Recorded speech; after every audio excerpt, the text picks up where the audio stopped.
शिव पुराण रुद्र संहिता कुमारखंड प्रारंभ।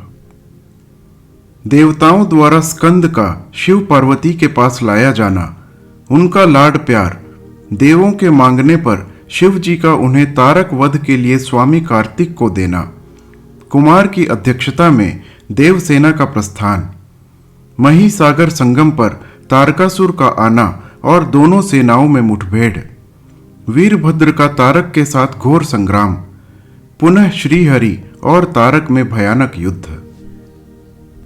वंदना करने से जिनका मन प्रसन्न हो जाता है, जिन्हें प्रेम अत्यंत प्यारा है, जो प्रेम प्रदान करने वाले, पूर्णानंदमय, भक्तों की अभिलाषा पूर्ण करने वाले, संपूर्ण ऐश्वर्यों के एकमात्र आवास स्थान और कल्याण स्वरूप हैं, सत्य जिनका श्री विग्रह है, जो सत्यमय हैं, जिनका ऐश्वर्य त्रिकालाबाधित है, जो सत्य प्रिय एवं सत्य प्रदाता हैं, ब्रह्मा और विष्णु जिनकी स्तुति करते हैं, स्वेच्छानुसार शरीर धारण करने वाले उन भगवान शंकर की मैं वंदना करता हूँ। श्री नारद जी ने पूछा, देवताओं का मंगल करने वाले देव, परमात्मा शिव तो सर्व समर्थ हैं, आत्माराम होकर भी उन्होंने जिस पुत्र की उत्पत्ति के लिए पार्वती के साथ विवाह किया था, उनके वह पुत्र किस प्रकार उत्पन्न हुआ तथा तारकासुर का वध कैसे हुआ? ब्रह्मन, मुझ पर कृपा करके यह सारा वृत्तांत पूर्ण रूप से वर्णन कीजिए। इसके उत्तर में ब्रह्मा जी ने कथा प्रसंग सुनाकर कुमार के गंगा से उत्पन्न होने तथा कृतिका आदि 6 स्त्रियों के द्वारा उनके पाले जाने, उन 6 की संतुष्टि के लिए उनके 6 मुख धारण करने और कृतिकाओं के द्वारा पाले जाने के कारण उनका कार्तिकेय नाम होने की बात कही। तदनंतर उनके शंकर गिरिजा की सेवा में लाए जाने की कथा सुनाई। फिर ब्रह्मा जी ने कहा, भगवान शंकर ने कुमार को गोद में बैठाकर अत्यंत स्नेह किया।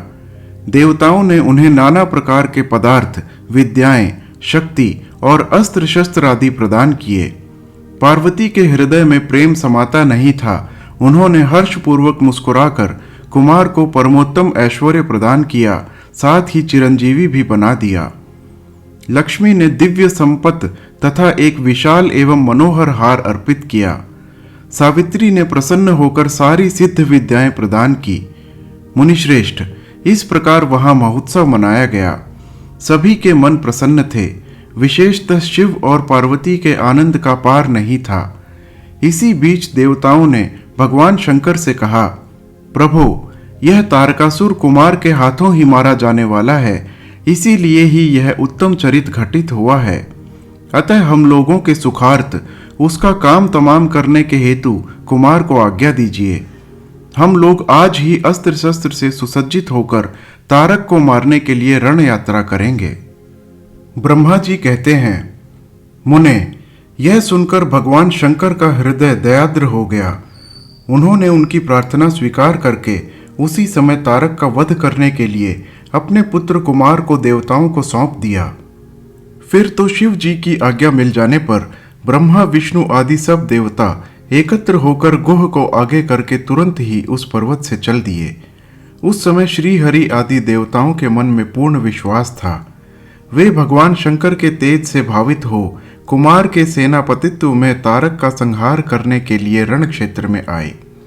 उधर महाबली तारक ने जब देवताओं के इस युद्धोद्योग को सुना, तब वह भी एक विशाल सेना के साथ देवों से युद्ध करने के लिए तत्काल ही चल पड़ा। उसकी उस विशाल वाहिनी को आती देख देवताओं को परम विस्मय हुआ। फिर तो वे बलपूर्वक बारंबार सिंहनाद करने लगे। उसी समय तुरंत ही भगवान शंकर की प्रेरणा से विष्णु आदि संपूर्ण देवताओं के प्रति आकाशवाणी हुई।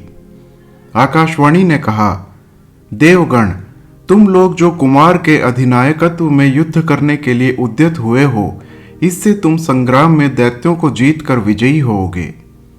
ब्रह्मा जी कहते हैं, मुने, उस आकाशवाणी को सुनकर सभी देवताओं का उत्साह बढ़ गया। उनका भय जाता रहा और वे वीरोचित गर्जना करने लगे।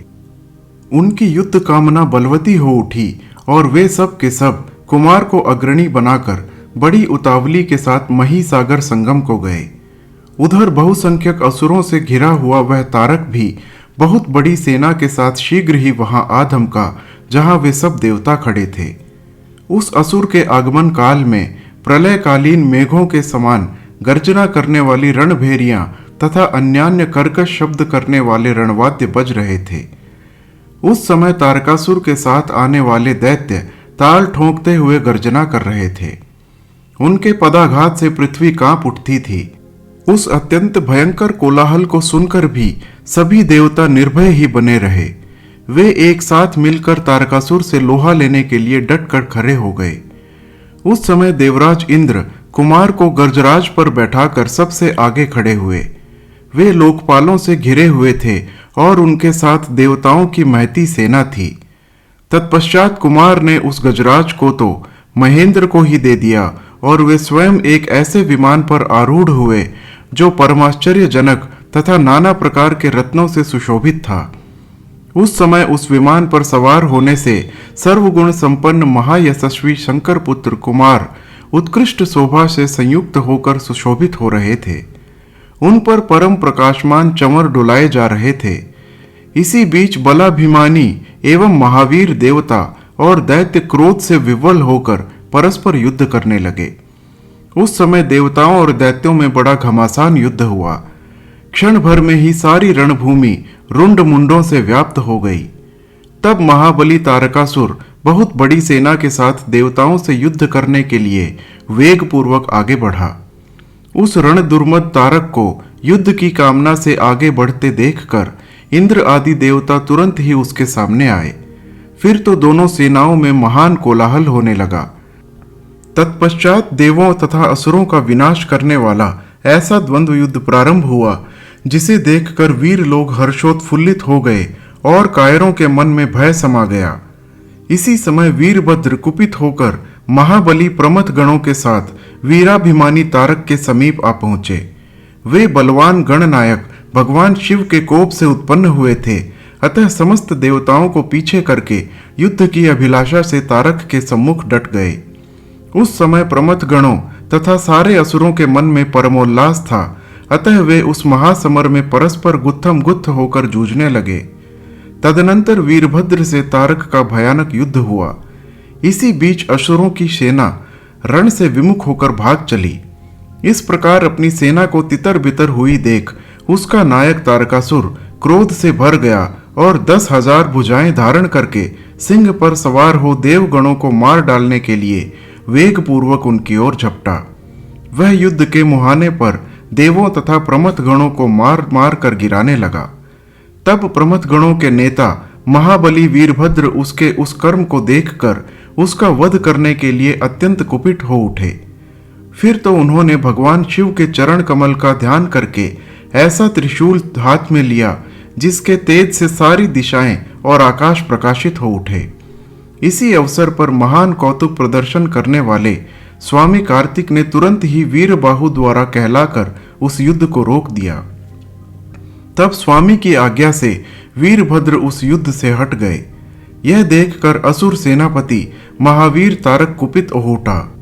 वह युद्ध कुशल तथा नाना प्रकार के अस्त्रों का जानकार था, अतः देवताओं को ललकार ललकार कर उन पर बाणों की वृष्टि करने लगा। उस समय बलवानों में श्रेष्ठ असुर राज तारक ने ऐसा महान कर्म किया कि सारे देवता मिलकर भी उसका सामना न कर सके। उन भयभीत देवताओं को यों पिटते हुए देखकर भगवान अच्युत को क्रोध हो आया और वे शीघ्र ही युद्ध करने के लिए तैयार हो गए।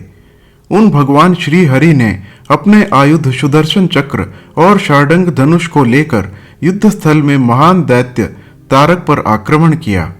मुने, तदनंतर सबके देखते देखते श्री हरि और तारकासुर में अत्यंत भयंकर एवं रोमांचकारी महायुद्ध छिड़ गया। इसी बीच अच्युत ने कुपित होकर महान सिंहनाद किया और धधकती हुई ज्वालाओं के से प्रकाश वाले अपने चक्र को उठाया। फिर तो श्री हरि ने उसी चक्र से दैत्यराज तारक पर प्रहार किया। उसकी चोट से अत्यंत व्यथित होकर वह असुर पृथ्वी पर गिर पड़ा, परंतु वह असुर नायक तारक अत्यंत बलवान था, अतः तुरंत ही उठकर उस दैत्यराज ने अपनी शक्ति से चक्र के टुकड़े टुकड़े कर दिए। मुने, भगवान विष्णु और तारकासुर दोनों बलवान थे और दोनों में अगाध बल था। अतः युद्ध स्तर पर वे परस्पर जूझने लगे। हर हर महादेव।